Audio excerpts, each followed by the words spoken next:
This week on the Wheelhouse. Voter security or voter suppression inside the Save America Act.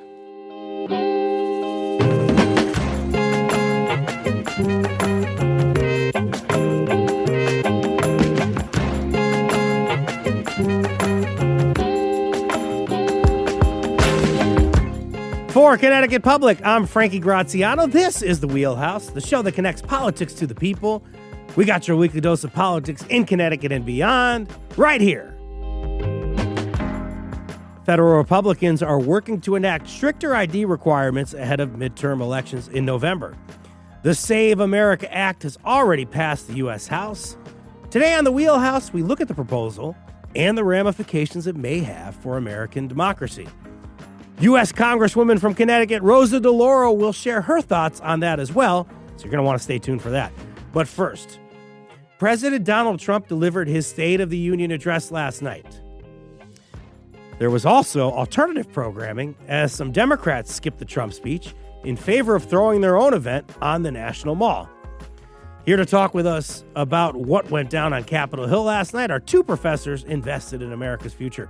Professor D-Conn Fung, Professor of Citizenship at the Harvard Kennedy School. Professor Fung, thank you so much for joining us. Thanks for having me, Frankie. So good to talk to you here this morning. And joining me in studio, to my right, a sweater brother today. We're sweater brothers.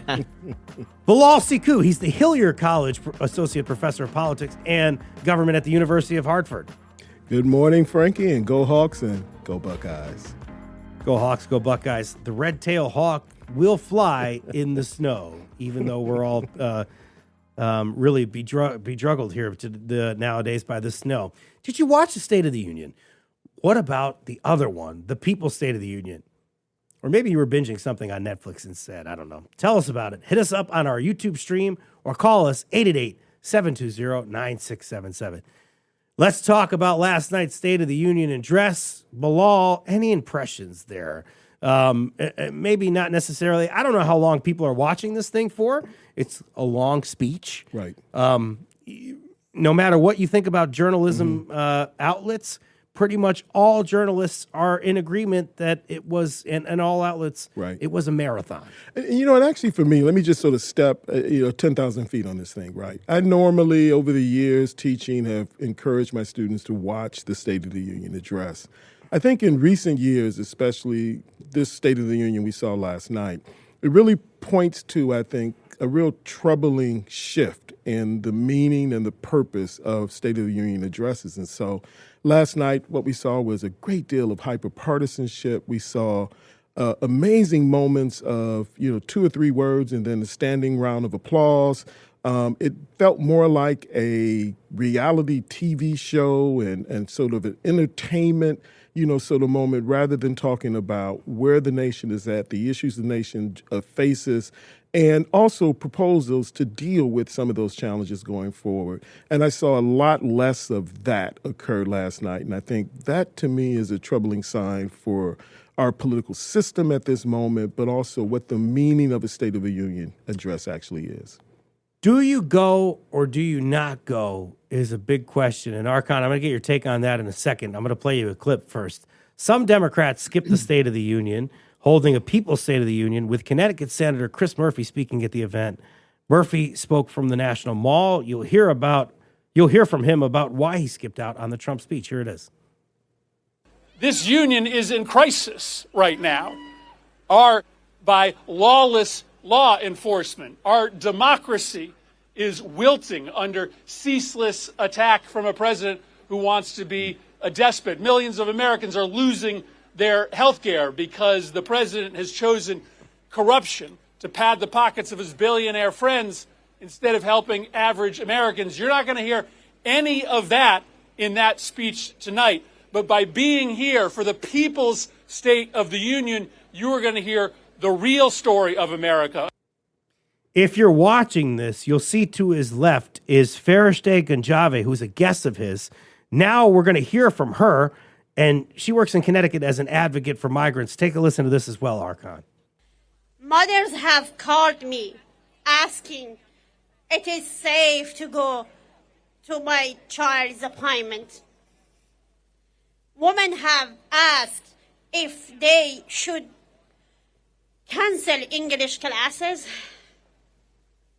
Afghan families and many immigrant families are confused about their legal status and afraid to travel for work, even within their own states.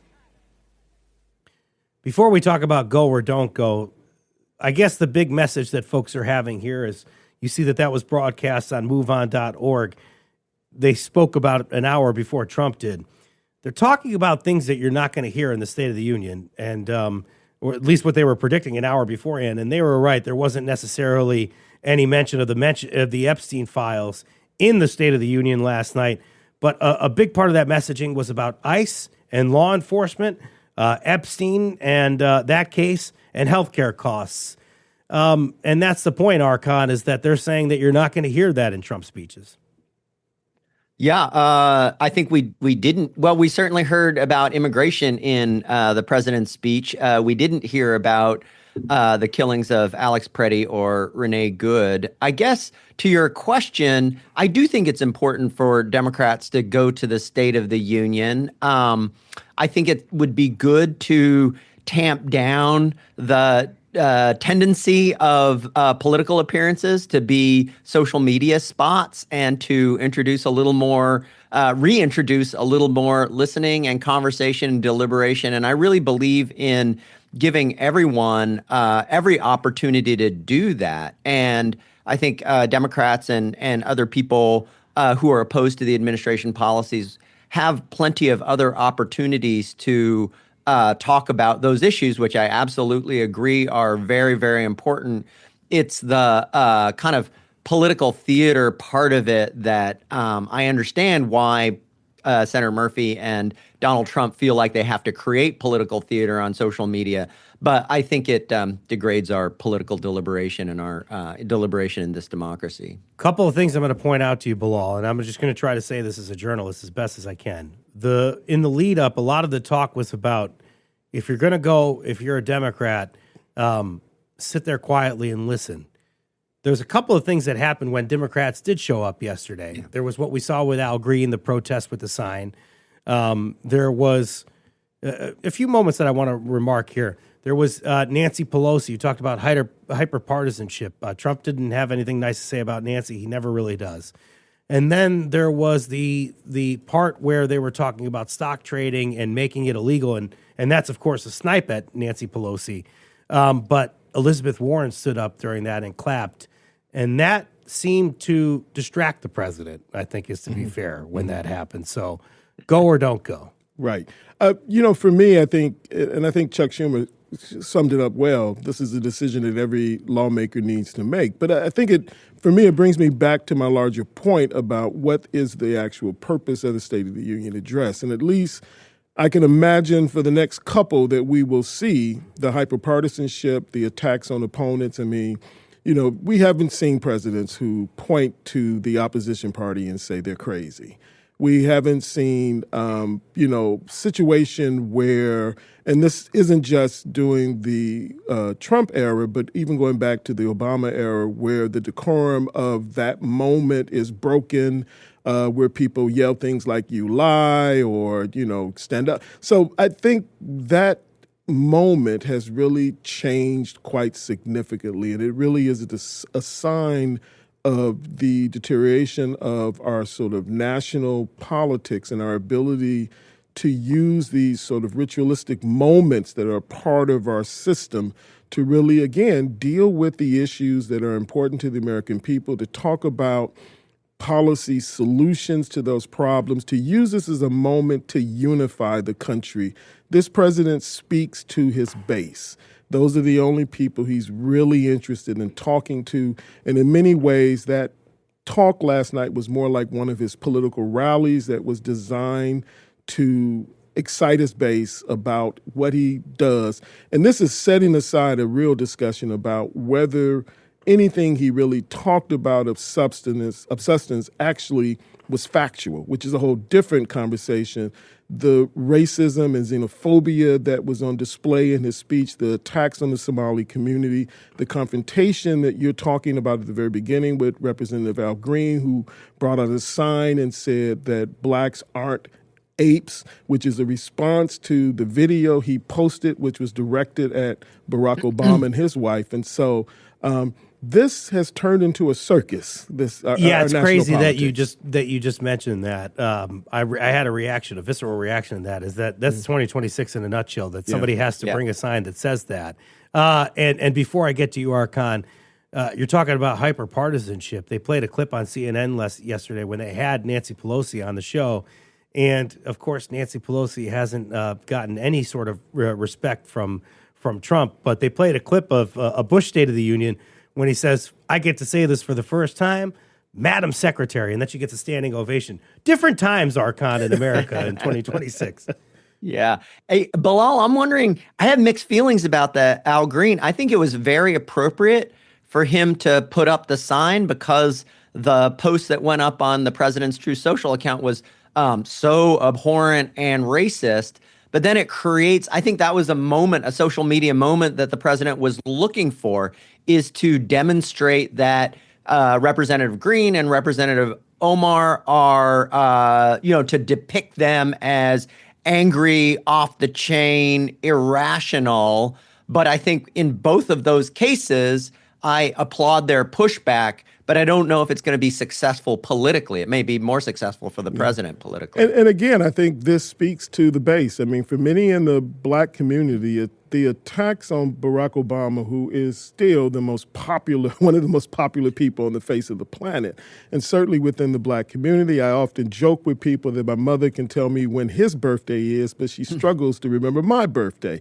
And so this is an incredibly We did that exercise live. We're actually FaceTimed with your mom, and you did that. Yes, exactly. I remember that. So for many people, especially in the black community, this pushback was something that they didn't even see occur with Barack Obama. But I think in general, Archon, I think you're right in terms of how this may or may not be interpreted, but I think for the Democratic Party base who feels like the party is not pushing back enough and really fighting fire with fire, that was one of those viral moments, and I think you're right. It's all now plays for social media. It plays for, clickbaits. I mean, and that's the world we live in right now in our politics. I think it is harmful for our democracy, but it's a part of what we are now faced with. That's great. One thing we're going to talk about later is the potential for federal Republican lawmakers to try to change filibuster rules to get a voting reform package called the Save America Act passed. And I'm kind of running through this now because I want to get to the DeLauro interview so that we could talk a little bit more later. Joe Courtney and I talked over Zoom yesterday. Courtney says that Trump and Senate Republicans should instead be focused on getting an extension of Affordable Care Act subsidies passed through Congress to alleviate skyrocketing healthcare premiums.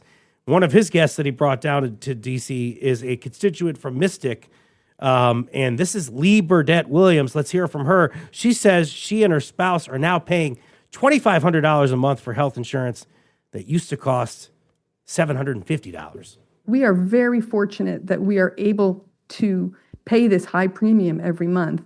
We've had to tighten our belts in ways that are pretty discouraging for two people who have worked and saved our entire lives. So there is that GOP push to get the SAVE Act passed, and yet the extension of healthcare subsidies has stalled. We're talking about political will here and what people are focused on and what they're not focused on. What do you think, Archon? I guess I think that the priorities are a little bit different. Chew gum here, at the same time. I think that there's the affordability debate, which I think is extremely important. People are hurting, especially on the healthcare issue.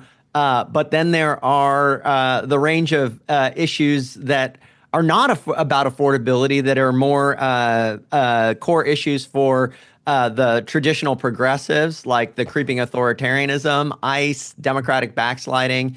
And, I resist the centrist argument, the play to the moderate and middle argument. I think you need to do absolutely both at the same time. I don't see any reason why they're exclusive. Bilal, you have a quick thought? No, I absolutely agree with Archon, what he's saying. I think, chewing gum and walking at the same time is just something that politicians ought to be able to do. Certainly when so many of your constituents want to see these issues around affordability addressed. I think the Democratic Party historically has been a party that has sort of viewed itself as a working class party that deals with those kinds of issues. But I think also at the same time, the threats to our democracy are real. And, the creeping authoritarianism is real. The concentration of corporate power and billionaire class and the influence they have. I mean, all of these things should scare the bejeebies out of, to use a Joe Biden type word, scare the bejeebies out of all of us, in that particular sense. And so I think, yes, they have to do both. From Connecticut Public Radio, this is the Wheelhouse. I'm Frankie Graziano. You've been listening to Professor Archon Fung, professor of citizenship at the Harvard Kennedy School, and Dr. Bilal Sekou, professor at the University of Hartford. They're going to stick with us. But first, we're going to talk to Rosa DeLauro, who was at last night's State of the Union. She tells us why she went, even though some of her colleagues didn't go. And she updates us on a federal funding fight involving the agency that houses federal immigrations and customs enforcement. We're standing by to take your reaction. Hit us up on our YouTube stream or call 888-720-9677. Rosa DeLauro is next on The Wheelhouse.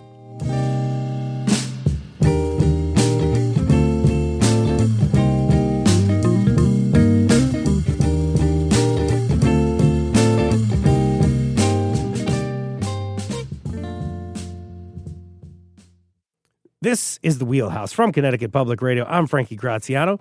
Congresswoman Rosa DeLauro has a full plate on Capitol Hill right now.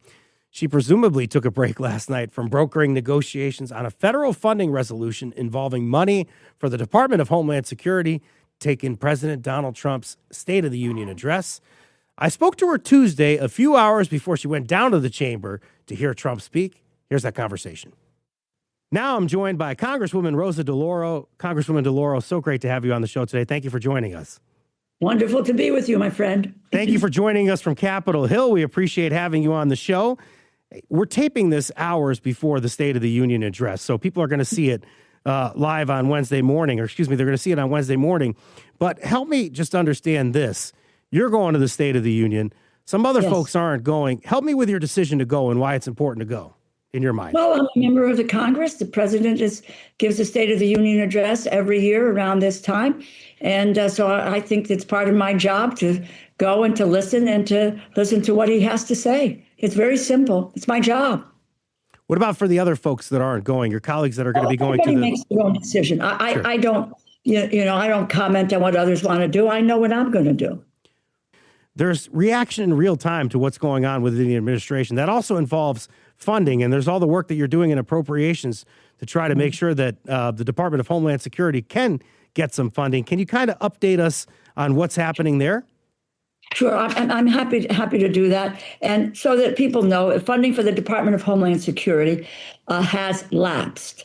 And it really is unfortunate that, my Republican colleagues would rather defend the lawlessness and the recklessness of ICE than to pay our TSA personnel, our FEMA. These are all issues on which there is agreement. So there is no need to hold up the funding for these folks. But as I said, unfortunately, the last offer we made to the Republicans, to the White House, was about a week ago. And so far as I know from this morning, that we have not heard anything back. So there's an unwillingness to really negotiate that. So if people are forced to work without pay, if we reduce our disaster relief funding, if we negatively impact all these other areas, it really is the result of an intransigence of either the White House by Republican colleagues to engage in the conversations. Now, let me just say this to you, because I introduced legislation. I introduced it about 3 weeks ago. What we would do is to fund the TSA, FEMA, Coast Guard, cybersecurity, Secret Service, et cetera. There's no disagreement on any of that. Why should these folks be held hostage? Let's fund those agencies through the rest of the year. In the meantime, on a parallel track, let us debate the issue of ICE and where that's going, because that's where the difficulty lies. It doesn't, lie with the other agencies. And so that is something that I am, I think makes good sense for us to do, to keep these agencies going and to have the very serious conversation about what is a lawless and reckless, out of control agency with ICE. Where's the holdup in terms of with the Republicans? Is this something that you've worked out within your colleagues in the House? Is this happening with the senators or just the White House?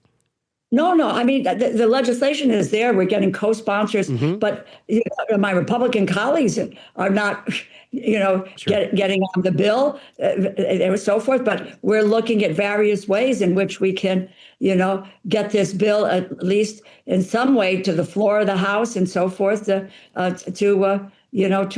address the issue, which is very serious, because I think the negotiations over ICE are going to go on for a while. It's not a slam dunk. And so why are we going to hold up? These people are working without getting paid. That's crazy. The formal support for having a funding bill for DHS, they're conflating that with not wanting to abolish ICE or not wanting to have these reforms. So what do you say to those people that have criticized you all that have voted formally for the proposal in the last couple of weeks? What would you say to, I think it was faith leaders that have come out. What would you say to them? No, just look, we have the opportunity to overhaul, to reform an agency, and we can begin to do that in the short term. Imagine if we got them to say yes to a judicial warrant. Imagine, would that not be a reform? Would that not be, if we said you can't go, do we protect sensitive locations? These are real reforms, so forth. So, and by the same token, we have agencies that are part of this bill who are functioning very well, and there is no disagreement on it. Let us fund those pieces, and let's have the discussion about ICE. I'm glad we talked to clear that up. That's very important information and nuance there. Let's talk about the GOP effort to overhaul voting here, at least what we're seeing in the last couple of months here in terms of potentially having voter ID. It's called the Save America Act. Or certain voter ID requirements that would be stricter, would impose stricter voter ID requirements. What are your thoughts on the proposal that's sponsored by the U.S. House there with Chip Roy, that Republican that's in the House, and then Senator Mike Lee? Yeah, well, listen, I go to vote every year, sometimes a couple times a year, and I'm asked for an ID. And I take out my driver's license, I hand it over to the clerk. She checks that, she looks at it, she comes back, she hands it back to me, and then I proceed to go and head in to cast my vote. So having an ID, I don't have a problem with ID, but let's take a look at what this is about. Frankie, let's take a look at what this is about. This is about voter suppression. That is what the end goal here. So you're going to... it's about disenfranchising millions of eligible voters. Just a couple of things I think that are they're putting on burdensome restrictions, that you need to have a passport. Half the public of the United States does not have a passport to use for identification. And it's around $130, $140 to get a passport. Cost of living, you're going to charge people to get a passport in order to create, in order to be able to proof of identification. For so many women, this is so burdensome for women. Women have changed their names.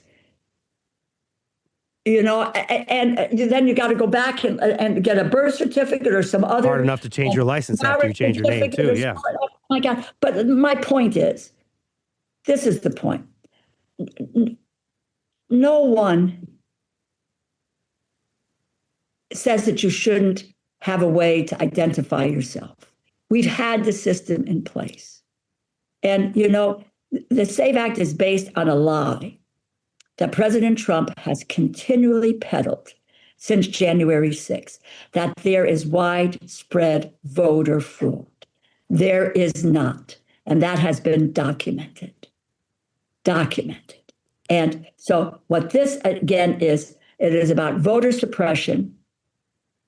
It's not going after fraud, and it is to really disenfranchise millions and millions of eligible voters and and have people be afraid to go to vote. So it's going to be there. This makes it harder, as I said, for American women, military voters, rural voters, people of color, elderly, students, lower income Americans, etc., Native Americans. So it's a false premise, and I voted no on the legislation, and I will continue to vote no.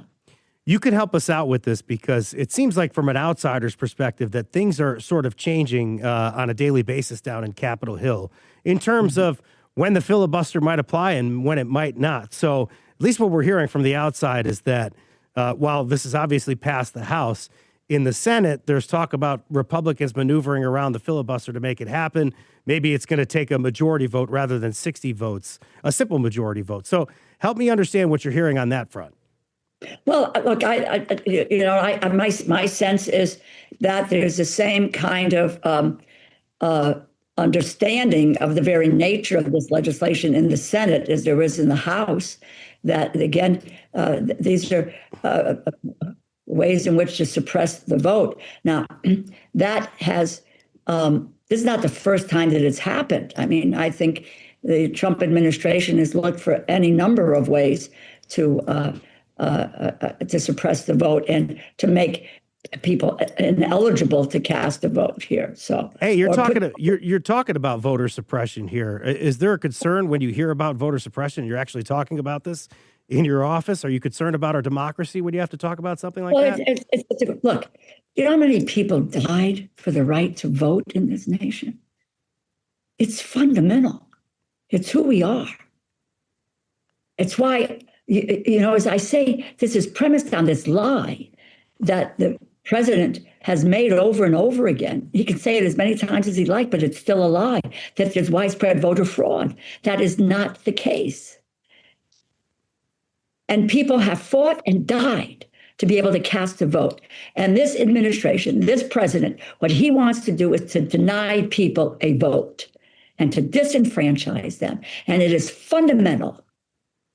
It is really bedrock for the U.S. government and the rule of law for this, for people to be able to exercise their right to vote in this country. Last question here. In a midterm year, with all these questions that you're having about democracy and some of the things that we're seeing with the Trump administration and even some talk from the 2020 election, which has already been decided here, are you worried about GOP efforts to reshape ballot access here ahead of the elections in November? Yes, I am. Absolutely. And is there anything that could be done to sort of combat it? Well, what we're trying to do is to safeguard against that. I also think, I don't put it past this administration, to post National Guard people to intimidate folks about coming out to vote. I think we have to be very mindful. We have to work with the courts. We have to be vigilant about what they're doing and where they want to go. We have to preserve the right to vote in the United States. Congresswoman DeLauro, thank you so much for coming on the Wheelhouse this morning. Thank you so much. Pleasure to talk to you. Take care. From Connecticut Public Radio, this is the Wheelhouse. I'm Frankie Graziano. After the break, Arkan Fung and Bilal Siku will be back to dive deeper into the SAVE Act. Look at me reading this morning. And while it's only February, talking about these sort of democratic items and ideas because something's happening in November. The midterms are coming. We're here to talk about it. Hit us up now at 888-720-9677, 888-720-9677. Back with more Wheelhouse after a short break.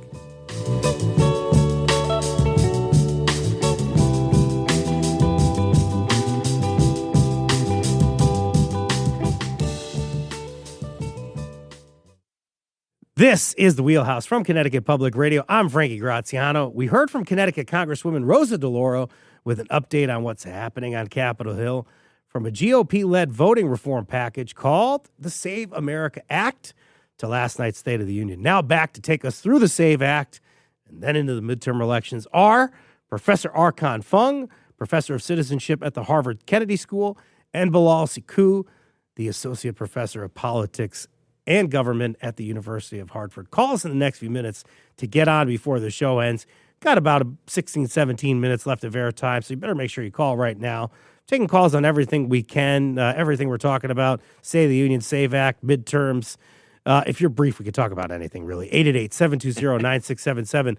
We addressed a few things there, Bilal, with the Congresswoman, including the Save America Act, which would introduce stricter voting ID requirements and recently passed through the U.S. House.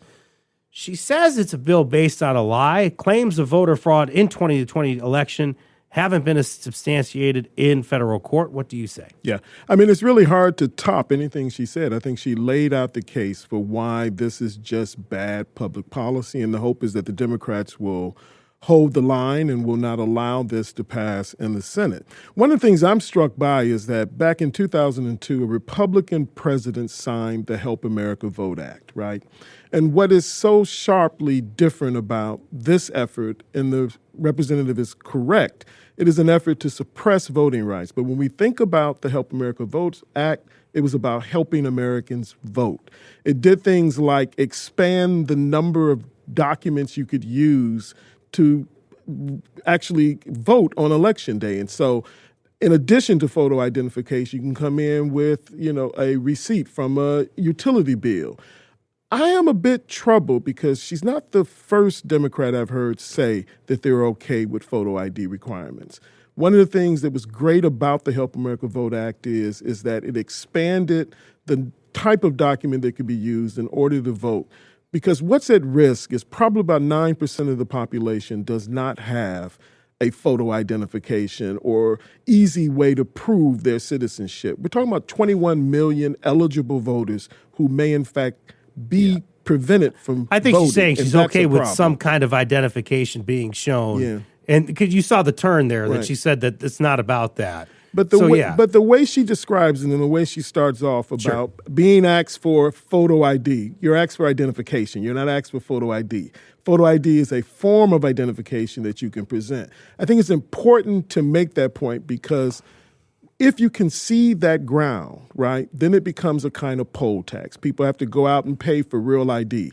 People have to go out, and a lot of people don't have those documents. A lot of immigrants who've been naturalized as citizens may not have easy access to documents like birth certificates and other things. So she's absolutely right. This is an effort to disenfranchise people, but they're absolutely wrong, I think, in ceding that kind of ground. Language really matters, and if it comes out that this becomes an effort to institute a national photo ID, I think that will result in millions of Americans losing their right to vote, losing their ability to vote and to participate in the political system. And that's a good point, Bilal, because if you think about it, today's whataboutism is about voter ID right now.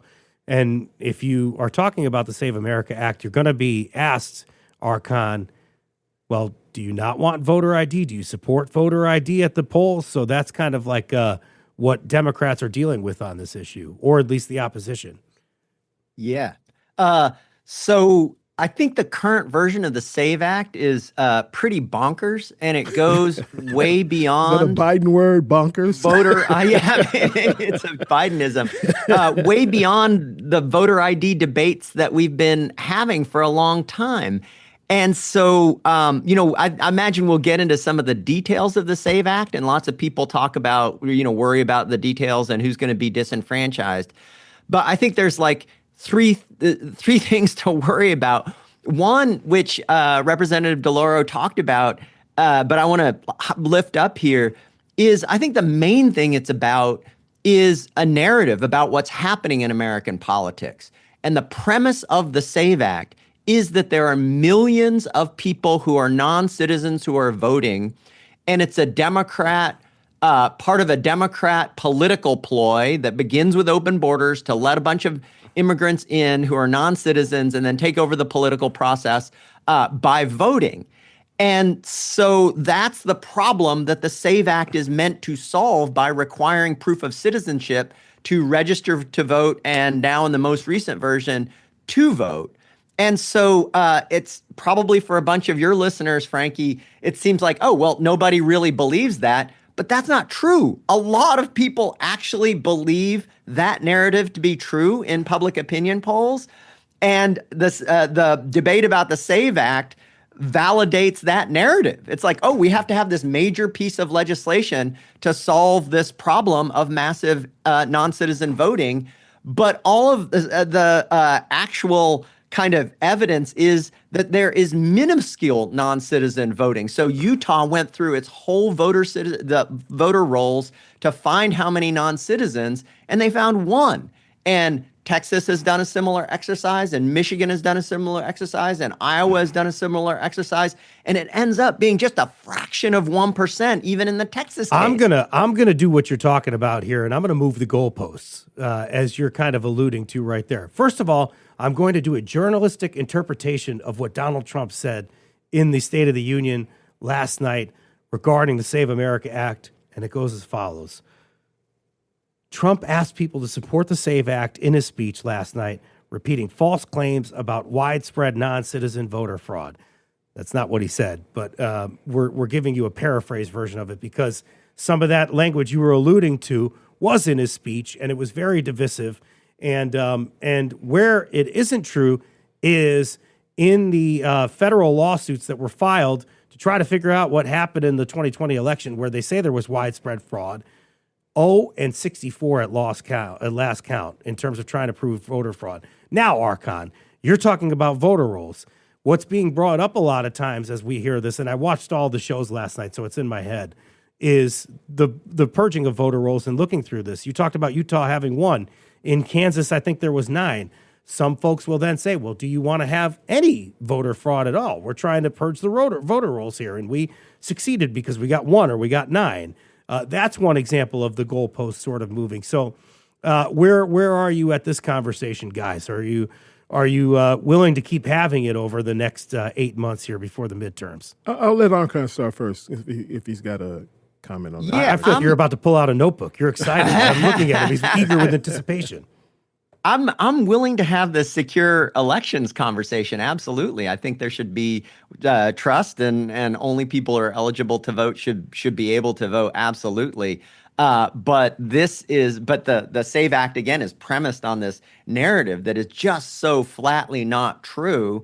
And then there are 2 other things about the SAVE Act. One is the chaos factor, right? If it were actually to go into effect, and it's intended to go into effect before the midterms, so many every election jurisdiction would have to change how it does business in a very short amount of time, right? And so I think that creates all sorts of problems. And, after that day in November, there's going to be all sorts of fights about how quickly they were able to implement and do what they were supposed to do if it passes, which I think it probably won't, right?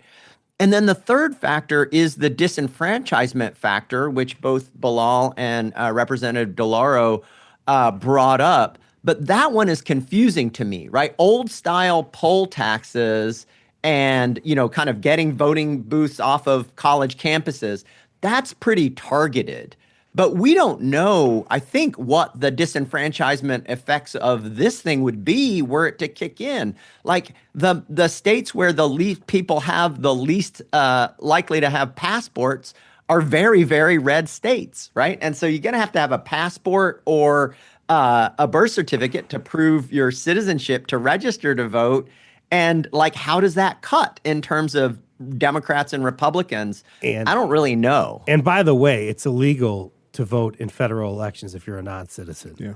Yes, absolutely. Already. Yeah. Already. But the only thing a couple of things I would add to what Archon is saying, though, is that even when we look at the history of voting suppression, especially as it took place in the South, not only were blacks being disenfranchised, but also many poor whites were being disenfranchised as well. And ultimately, the goal was political power and the ability of elites to dominate. And I think what we have clearly is an oligarch class of people who feel like they should be in power and really don't believe that everybody should vote unless they vote the way they want them to vote. The one thing I will add as a fourth piece of what Archon said is that this isn't constitutional.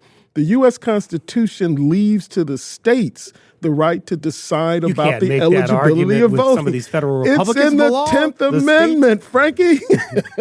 And so this idea that the federal government can sort of step in and do this, right, is simply goes against what the spirit of the Constitution is about. It goes against what the founders did when they created the Constitution, and they handed over that responsibility to the states in terms of determining eligibility for who can vote. And again, what's interesting about this is an effort to take away a right as opposed to expanding a right, and that's something we should all be deeply troubled about. We're living in a crappy time in America. That's the best thing. I wanted to use the SH word there instead, but I'll say crappy because just on the point that you're making, I listened last night to a black woman, talk about how her grandmother didn't have ID and wasn't able to have a birth certificate and present it, and always had to go through a different means to show ID. And then one of the colleagues on the dais said, yeah, Americans need to work harder to get ID. We're just in a time where you're not necessarily going to understand what your fellow man or woman or person is going through at this time. There's the SAVE Act, D-Conn, and then according to the New York Times, there's the Make Elections Great Again Act. Mega.